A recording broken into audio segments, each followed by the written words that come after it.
In this video, we'll see how to use more Wireshark filters and capture a username and a password. And also we'll see how to see the cookies of a person if they're already logged into a service and they didn't enter their username and password. So I'm gonna start a new capture. I'm gonna close this without saving. And I'm gonna remove this filter from here.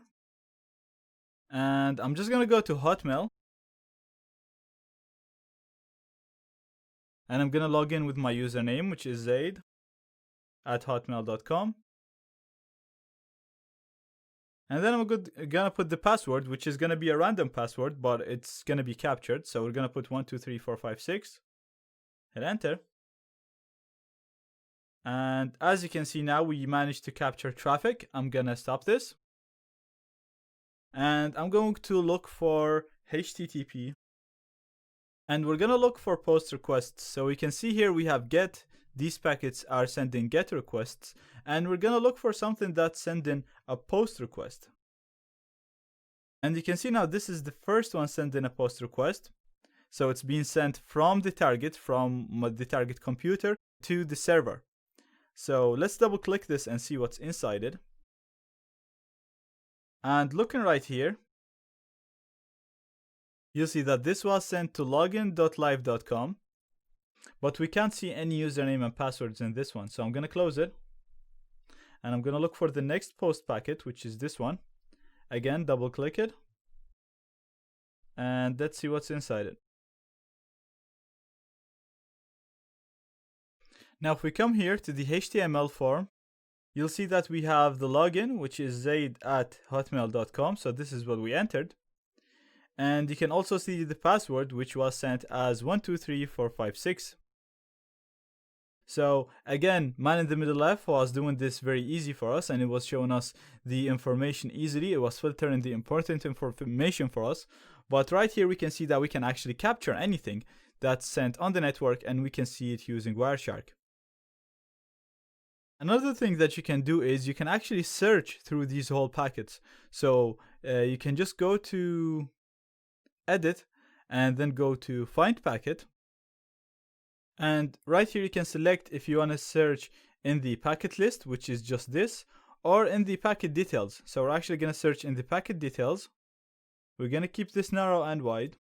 And right here, I've set this to string, so you can actually put a display filter if you want, but I'm searching for a string, which is just a normal text. And if we search for Zaid, it will actually go straight to the packet, this packet, which contains my username.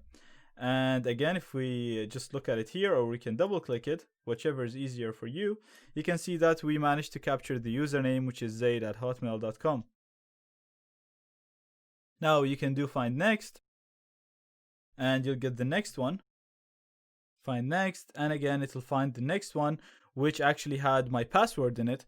So again, the search right here is really useful function that will allow you to navigate through all of these packets and find what you're looking for. Now let's start a new capture and see if we can actually capture the cookies. So I'm gonna again continue without saving. I'm gonna go to my Windows machine, and I'm gonna go to Dailymotion, which I already logged in before.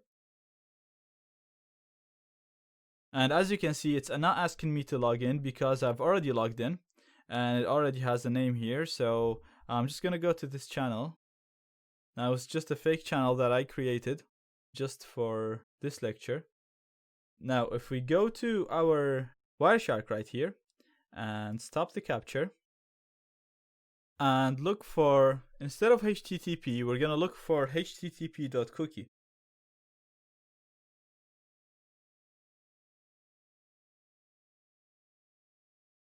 So if we go down, you can see that right here the person got to their homepage, which is that's the username, the fake username that I had. Now, if we go to the post request before that,